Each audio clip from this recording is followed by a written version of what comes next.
that flame starts dying out, sometimes we need a little help to reignite it, or maybe a little spark. I think a spark works pretty well, and that's why we have Tonya Jean from Love Spark to heat things up for us right here on Studio 10, especially in the wintertime when it is freezing. How are you? I'm doing fabulous. Thank you for having me. I'm so excited. All right. Well, you refer to yourself as the couple's concierge, but tell us a little bit about how Love Spark works. So really what we do is we take on the time of planning dates for couples. We know that couples are busier than ever right now between children and family members and maybe aging parents or ill family members too. So we take on that time so you can just enjoy the date instead of having to plan it. And that's so nice, because sometimes we do get overwhelmed in our daily lives that it's like, oh, I don't want to plan anything else. I want to spend time, but I don't know what to do. But why is it important, though, in general, for couples to have a designated date night? Yeah. So the thing that's really important, I think all couples are aware of the statistics and the data of how important it is. 67% of people feel more connected within their relationship when they have frequent date nights. But really what it translates to is that emotional connection, right? Yeah. A frequent date night, it allows you to be able to connect, to discuss your future, to discuss the things you've gone through, and to really look at what's making you the couple that you are. Yeah, and a lot of times life can get in the way, especially when you have different work schedules, conflicting work schedules and times. But what are some of the things that you have found makes it difficult for couples to have a steady date night? What isn't it making it difficult, right?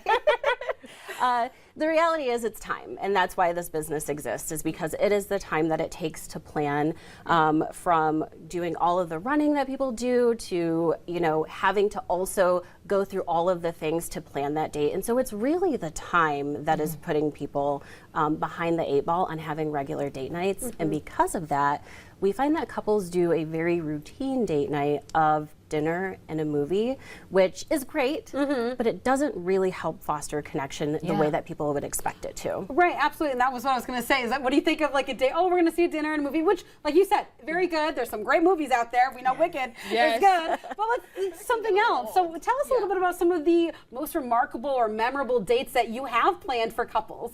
So one of my favorite dates is, first of all, we take into account not only the relationship, but each couple individually, and how can we bring these two things together. One of my favorite dates, was I helped a person plan a special date for their husband who is in love with Lord of the Rings. And so I was able to find some off-Broadway productions in Chicago for them. And the other thing is too, is they met in jazz band, and so I was able to find some good jazz clubs for them to kind of bring it full circle and to do things together that they might not have been able to find. I love that, and I might have to take you up on that offer because my boyfriend loves Lord of the Rings. He actually does. Look at that. Yes, okay. Fun fact, it is coming, the last I looked, it is going to be here within the area in Michigan. I do believe it's DeVos. Okay. That's in Grand Rapids. Putting that on the calendar. I'm putting that right there. Well, Tonya, some people also say they could just go to TikTok, they could go to Google, and they can find date ideas there.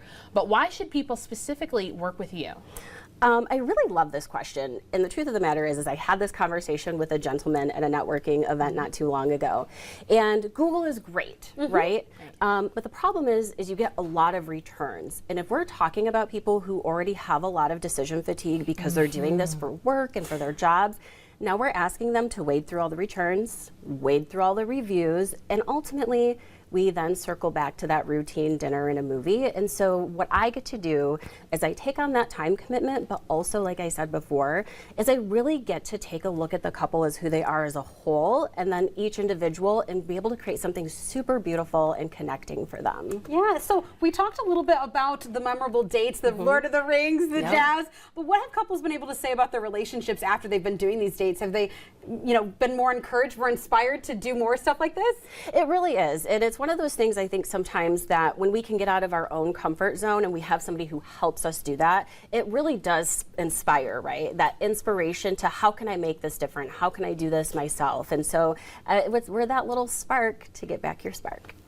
I love that. Well, thank you so much, Tonya. Yeah, Guess what? She's not going anywhere just yet. Our Love Concierge is going to answer some of our burning date questions when we come back, so make sure you stay right here.